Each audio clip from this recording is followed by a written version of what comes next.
Você já parou para pensar de onde vem o solo? Será que solo é a mesma coisa que terra? Será que a gente consegue fazer um solo ideal? Fazer um preparo de um solo ideal? Será que existe um solo ruim e um solo bom? Se você quiser saber a resposta de todas essas perguntas e muito mais, fica até o final do vídeo.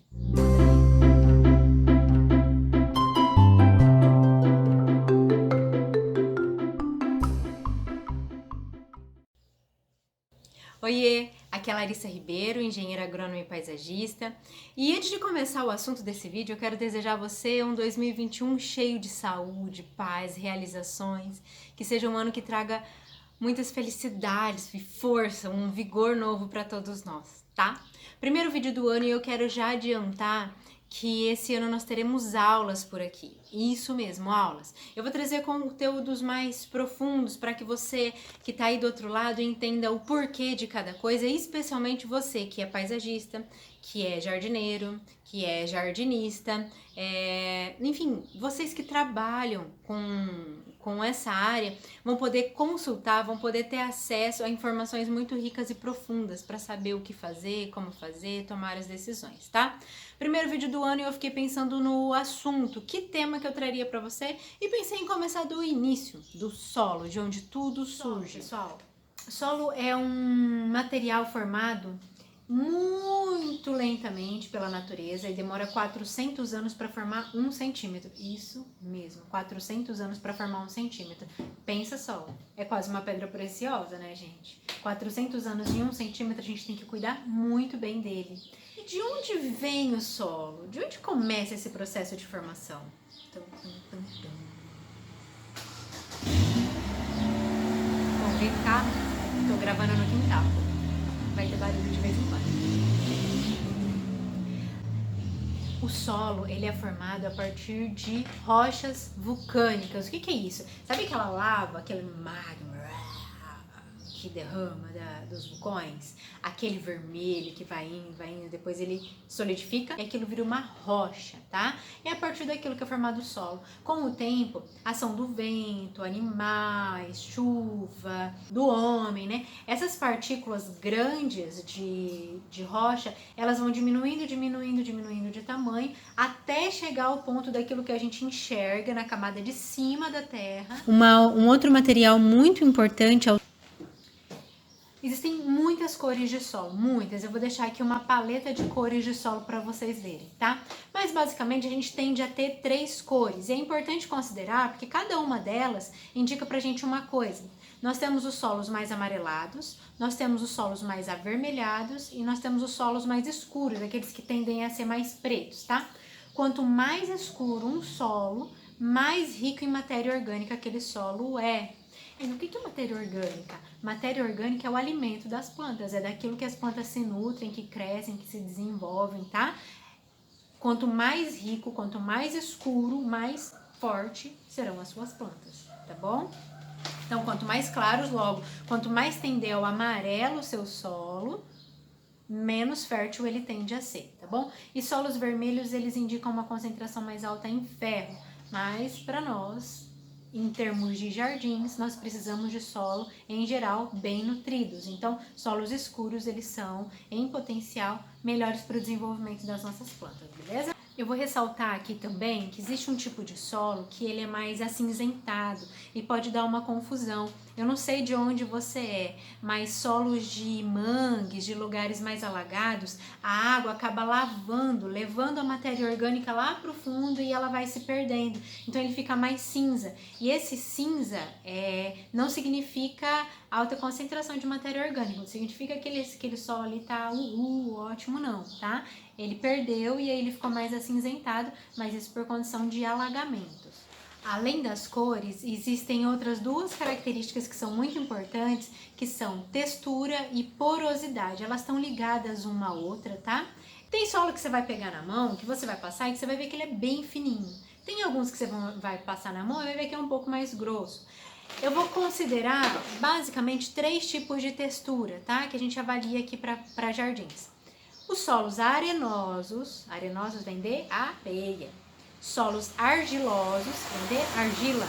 e tem um solo intermediário entre um e outro, que são solos siltosos, tá?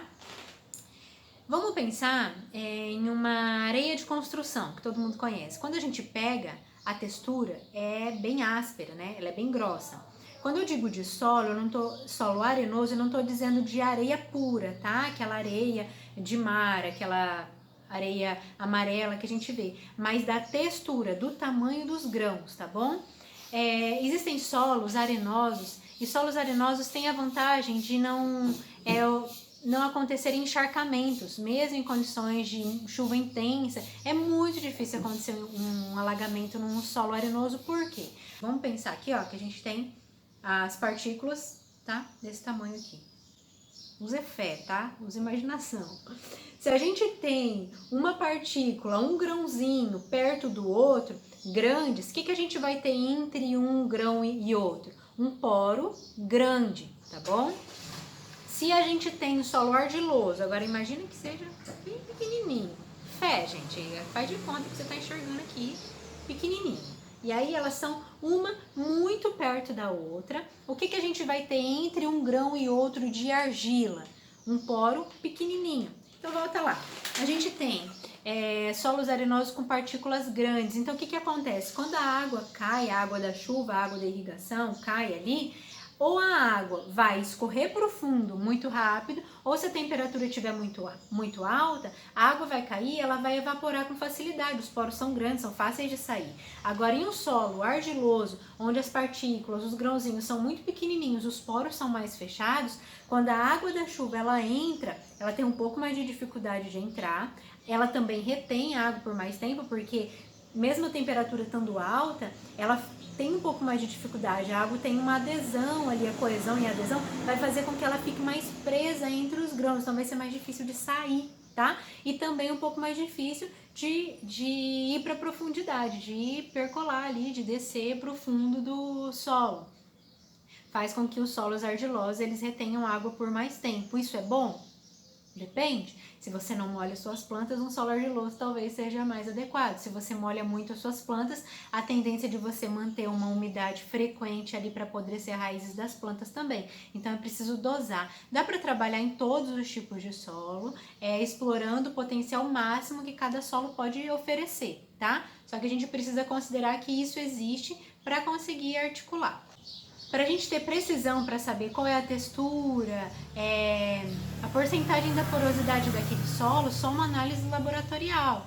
Mas em jardins, ou a gente está fazendo em casa, mexendo com as nossas plantas, a gente vai ficar mandando solo para o laboratório, a gente vai observar com aquilo que a gente tem. Se você molha um solo e você passa na mão, fica difícil, fica pegando, fica difícil de soltar, provavelmente ele vai tender a uma textura mais fina, um solo argiloso. Se for fácil de limpar, bateu a mão, saiu, vai tender a ser um solo mais arenoso, tá? Você vai ver que tem um recorte aí agora. Eu tô com a roupa diferente num lugar diferente. Mas isso aconteceu porque teve um problema de câmera e aí perdeu uma informação importante aqui do vídeo. Voltei aqui pra gravar, tá? Uma das perguntas que eu recebo muito frequente, uma das dúvidas muito recorrente de clientes é se eu posso preparar o meu próprio material, minha própria terra vegetal, digamos assim, por uma questão de redução de custo. Então eu vou fazer, tem um material disponível, especialmente isso acontece quando o pessoal está em obra ou quando o pessoal tem sítio, né? Por quê? A gente vai olhar na internet, vai pesquisar como fazer a minha terra vegetal, como fazer uma terra para plantar minhas mudas do jardim, coisa desse tipo.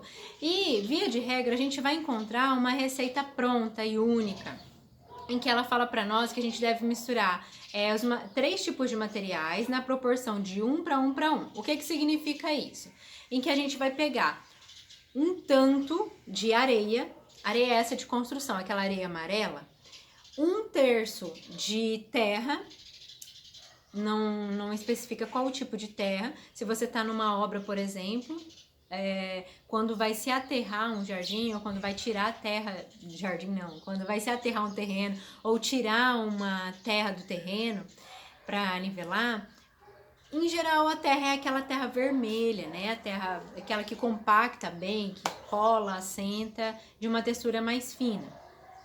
E 1/3 de um outro material que confira mais porosidade, carvão, restos de folha seca, galhos secos, coisas desse tipo. E aí a gente mistura tudo e teria um material pronto. Mas como a gente viu ao longo desse vídeo, a gente tem características que precisam ser consideradas.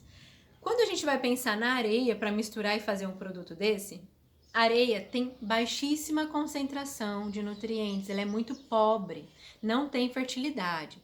Então armazena essa informação. Se a gente vai pensar em incorporar terra junto com a areia ali, se for o caso dessa terra vermelha, é uma terra com poros, geralmente uma terra com poros menores, é uma terra que tende a ser mais argilosa.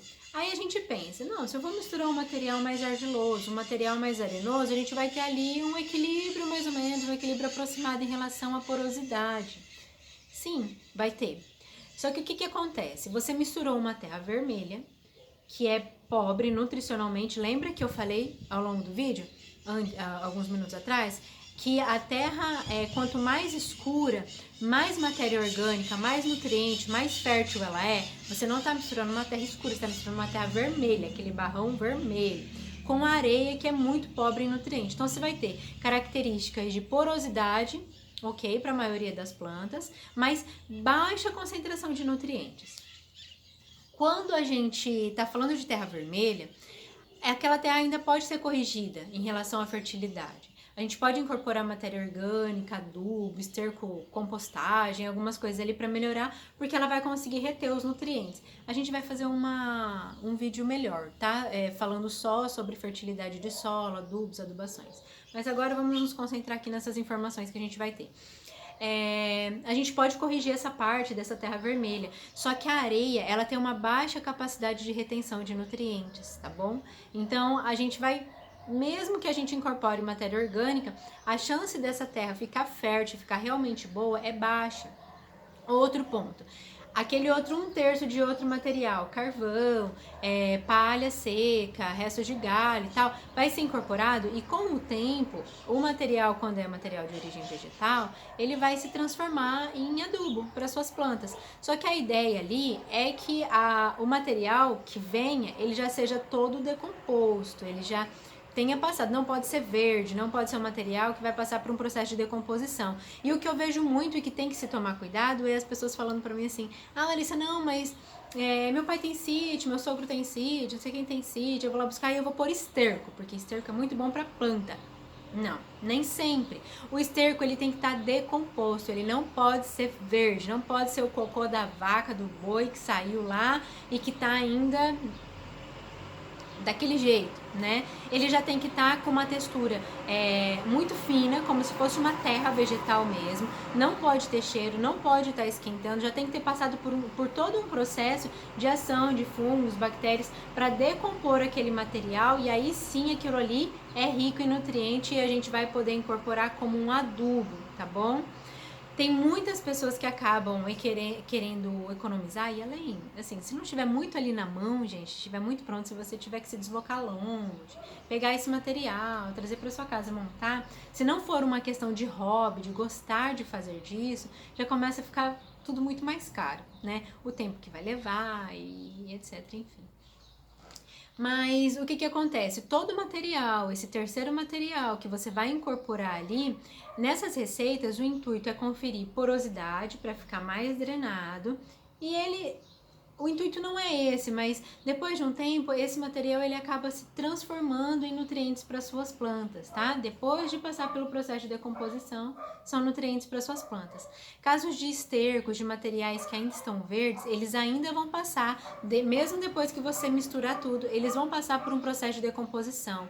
Vai acontecer ali ação de fungos, de bactérias, vai esquentar, as bactérias e os fungos, eles vão liberar algumas substâncias e isso pode, em altas concentrações, queimar as plantas muito facilmente, tá? Especialmente se aquecer demais, porque quando a gente faz processos de decomposição, compostagem, os micro-organismos, eles aquecem aquele material em uma temperatura que se aquele material estiver aquecendo e libera gás, estiver aquecendo ainda embaixo do sol, a chance de você queimar as plantas é muito grande, tá? Então, cuidado. Esse tipo de mistura pode ser boa? Pode, depende de cada caso. Se você vai fazer uma mistura dessa com plantas altamente resistentes, como cactos, espadas de São Jorge, lança de São Jorge, coisas desse tipo, bem brutonas mesmo, pode funcionar bem. Só que se você está fazendo esse material e vai plantar flores, plantas que produzem flores, plantas que precisam de uma umidade constante, isso já começa a ser um problema, porque você vai ter que molhar mais vezes, você vai ter que adubar frequentemente, porque aquele material ele não tem uma capacidade de retenção de nutrientes, tá? Então cuidado, porque é o barato que sai caro, tá? A gente tenta reduzir o custo, a gente tenta economizar, só que o problema lá na frente é grande. E o que acontece com plantas que elas estão sendo cultivadas em condições que não são as mais adequadas? É como a gente quando não come direito, quando a gente está em condições estressantes, o trabalho está estressante, está tudo muito difícil, a gente dorme pouco, a gente não consegue ter hábitos saudáveis, a planta também, ela vai começar a ficar estressada, vai começar a tender a ficar doente, tá?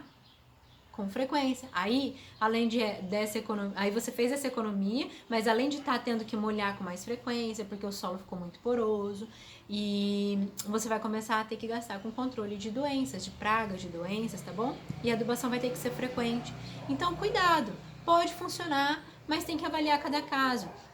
Você tem que observar se a sua planta ela gosta de umidade constante, se ela é exigente em nutrientes, né, em alimentação, tá? Ou se não, se é uma planta super resistente, você pode misturar muitos materiais ali que ela não vai ter grandes problemas com isso, talvez nenhum problema com isso. Pode funcionar como pode não funcionar. Eu tô aqui só para te dizer que antes de você plantar, você precisa avaliar a condição de solo que você tem. Você precisa avaliar qual é a planta que você escolheu, ou quais são as plantas que você escolheu, para que você não tenha problemas no futuro, tá bom? Grama, por exemplo. Muitas vezes as pessoas não fazem um bom preparo para plantar grama porque pensa que é só abrir a plaquinha ali e fechou, a grama pega rápido. Sim, a grama pega rápido e a chance de perder a grama é muito pequena, são muito pequenas.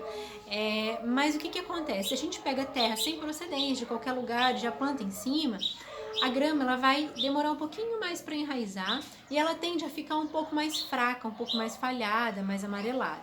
Se ela fica falhada, não fica aquela grama bem fechadinha, as plantas daninhas que estão ali naquele solo, elas conseguem sair com muita facilidade. E aí você vai ter o trabalho de ficar controlando essas plantas daninhas. Independente, se a grama também estiver bem fechada, as plantas daninhas vão sair, mas elas vão sair com uma frequência mais baixa e é mais pontual, é mais fácil de fazer o controle. Além disso, quando a gente traz uma terra sem nenhuma procedência, pegou de algum lugar e abriu ali em cima, e às vezes até empresas de terraplanagem fazem esse tipo de trabalho, né? Eles pegam uma camada de solo, a camada mais de cima de alguma área. Porque a camada de cima, aquela primeira, é a mais escura, é a mais fértil. Só que o que vem muito junto com essa camada de cima? Vem muitas sementeiras. Então a gente vai pegar essas sementeiras, são sementes de planta daninha, tá? A gente vai pegar esse monte de semente de planta daninha, tiririca, leiteiro, picão, e aí a gente vai abrir em cima da área onde a gente vai plantar a nossa grama. A grama até enraizar, ela tem muitas emendas, as placas elas sentiram porque elas foram cortadas lá da grameira, foram transportadas, foram manuseadas, então elas estão mais frágeis. E aí as sementeiras e as plantas daninhas, elas são expert em brotar, em se reproduzir, em se multiplicar. O que acontece? Em pouquíssimo tempo você vai ter ali uma competição da sua grama com as suas plantas daninhas. Então cuidado com o material que você vai usar para plantar. Se as plantas precisam de mais umidade, vamos preferir solos com textura um pouco mais finas, com poros, né, menores, que retenham um pouco mais de água. Se você precisa de plantas que não gostam, se você tem plantas que não precisam de muita água, dê preferência para solos um pouco mais grossos, mais leves, com poros maiores, para que não retenha água por muito tempo. Você já está tudo plantado lá, Larissa, já fiz, já está pronto, agora eu não tenho o que fazer, não tem como mexer. Você vai dosar a sua rega, tá? Se o solo ele é mais pesado, ele tende a compactar mais fácil, provavelmente ele vai reter mais água, então você vai aumentar o espaço de irrigação, de rega. Você vai molhar hoje, amanhã você vai observar, se estiver seco, molhe, se não estiver seco, não molhe. E em relação às características nutricionais, observa a cor, tá? Observa a cor do seu solo. Às vezes a gente vai comprar terra vegetal e a gente abre o saco de terra vegetal e a gente tem solos claros lá. A gente pega, a gente consegue ver areia lavada lá em uma concentração muito alta, é uma terra muito ruim. Às vezes a gente compra e achando assim, terra vegetal tudo igual, eu vou comprar mais barata. É importante avaliar, porque a procedência é de se considerar. Eu já trabalhei com terras de todos os tipos. E eu vou dar uma informação importante aqui para vocês. Eu vou contar um erro que eu cometi. Num dos primeiros trabalhos de paisagismo que eu fiz, há anos atrás, eu trabalhava com um fabricante de terra vegetal. E só trabalhava com ele. Tinha um preço competitivo no mercado, era uma terra ok. E trabalhava com ela e fiz um jardim inteiro. Alguns dias depois, a cliente me mandou uma mensagem. Falou, Larissa, não entendo direito, mas eu tô com a impressão que as plantas não estão bem, algumas já morreram, você consegue vir olhar? E eu fui. Quando eu cheguei lá, gente, tava tudo doente. E aí, olhando daqui e ali, comecei a olhar e revirar vasos e a terra. E eu cheguei à conclusão de que o problema estava na terra vegetal que eu tinha comprado. A terra, com toda certeza, ela tinha sido incorporada quando, muitas vezes, empresas, quando fazem podas de árvores, de galhos e tal, elas trituram e aquele material ele vai para uma compostagem. E essa compostagem depois é incorporada no processo de fabricação dessa terra vegetal. Só que o que aconteceu com aquela terra, com aquele material de poda? Ele estava doente, ele não tinha terminado de passar por um processo de compostagem, ele já foi incorporado no processo de fabricação dessa terra vegetal. Então, trouxe doença, trouxe material não decomposto, misturou tudo ali, eu acabei usando no meu jardim, com certeza muitas outras pessoas usaram, e aí depois o que eu tive que fazer? Meu filho.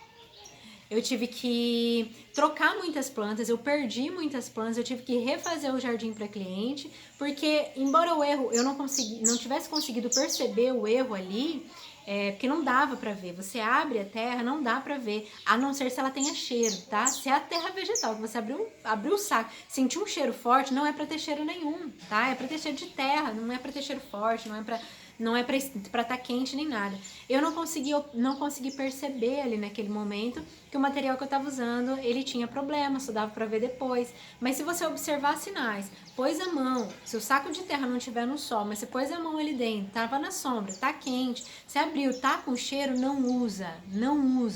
Não tenta economizar pensando, já tá aqui, já vou usar. Não faça isso, porque as perdas podem ser grandes depois.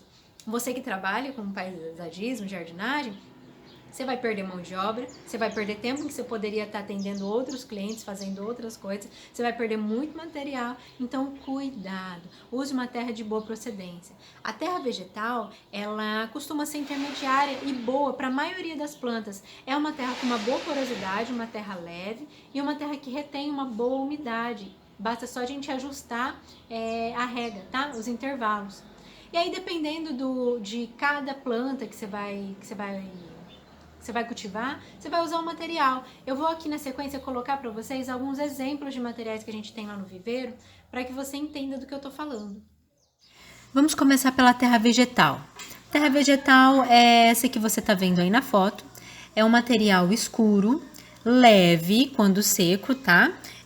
Como a gente consegue ver aí, ele tá bem descompactado, mas a partir do momento que começa a cair água em cima, água da chuva, água da irrigação, as partículas elas vão se acomodando de um modo em que esse material ele vai ficar firme, então vai permitir que retenha uma boa quantidade de umidade, geralmente sem encharcamento, e eu digo geralmente porque vamos lembrar da procedência da terra, tá? Então não existe padrão, uma terra vegetal não é idêntica à outra, então nós não temos como garantir que quantidade, a porcentagem de poros, o tamanho dos poros vai ser igual.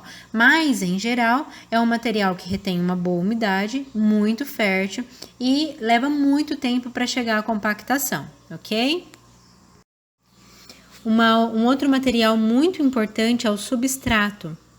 Em termos gerais, as pessoas quando pensam em substrato, pensam logo naquele material também escuro, mas cheio de pedacinhos, parecendo umas casquinhas dentro. É um material que geralmente é composto por pó de coco, casca de pinos, vermiculita, também tem terra vegetal e tem algumas outras, às vezes pequenos pedacinhos de isopor, alguns pedacinhos de materiais que parecem uma espuminha, é material leve para reter pouca água. Só que eu vou puxar um parênteses aqui agora, abrir um parênteses aqui agora para você, para dizer que tecnicamente, quando a gente fala substrato, a gente está se referindo a todo material onde tem crescimento de raízes de plantas. Então, terra é um tipo de substrato. Esse substrato que as pessoas falam como substrato, onde tem crescimento de planta, é substrato. O pedrisco para rosa do deserto, chips de coco, tudo onde se desenvolvem raízes de plantas são tecnicamente considerados substratos. Mas nós vamos deixar aqui o substrato assim, esse como a gente conhece, aquele lá para samambaia. Então, o substrato é um material bem mais leve, que retém muito menos água do que a terra vegetal. Esse material que vocês estão vendo agora na foto, a gente costuma chamá-lo de pedrisco para suculenta, para cactos, rosas do deserto. Ele também é um material bastante leve, geralmente ele tem um pouco de terra vegetal, tem também calcário, brita bem pequenininha, um pouco de areia lavada em alguns, isso tudo vai variando de acordo com o fabricante, tá? Alguns vêm já com uma adubação feita, outros vêm com adubação mineral, tá? Outros vêm com materiais orgânicos um pouco maiores, casca de pinos, moído, chips de coco em pó, a fibra bem pequenininha, pedacinhos de carvão. Vocês estão vendo aí que na foto já dá para perceber que a textura é bem grossa e ela tem uma diferença que são esses pedriscos, né, bem pequenininhos aí. E qual é a diferença final desse material para o substrato que a gente acabou de ver? A diferença é que o substrato, como ele é composto basicamente por materiais orgânicos que vão com o tempo se decompondo, vai diminuindo de tamanho, o pedrisco não. As pedrinhas elas vão estar sempre lá, então são ideais para plantas que não podem, em nenhuma hipótese, ter acúmulo de água. Se você tem rosas, bacias de rosa do deserto, suculentas, coisas que são plantadas no tempo onde pode chover, o ideal é colocar materiais desse tipo, porque mesmo depois que passar o tempo, o risco de você perder a planta por excesso de água é pequeno, uma vez que as pedras não vão diminuir de tamanho, elas vão estar lá, tá bom? E por último, você está vendo aí na foto o chips de coco. Chips de coco, em geral, é usado para um grupo de orquídeas. O grupo das orquídeas que armazenam nelas água. Algumas orquídeas, elas têm como se fossem uns tronquinhos, a gente chama de pseudobulbos. Nesses tronquinhos mais grossos, alguns compridinhos, alguns arredondadinhos, eles armazenam água. Quando a planta armazena a água, é sinal de que ela não pode ficar em contato direto com a água, com a umidade por muito tempo, senão ela apodrece.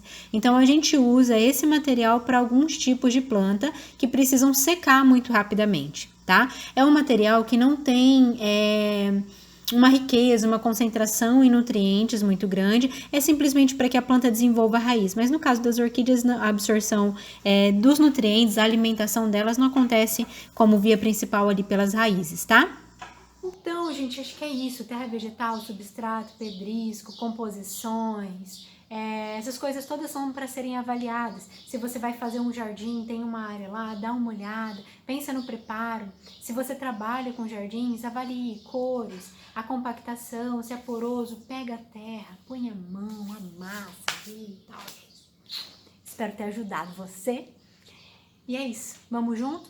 Se tiver ficado alguma dúvida, deixa aqui nos comentários abaixo. Se esse vídeo te ajudou de alguma forma, ou você acha que pode ajudar alguém, compartilha, manda pro pessoal aí e deixa um like, gente. Deixa um like para estimular e voltar direto, tá? Beijo. Tchau.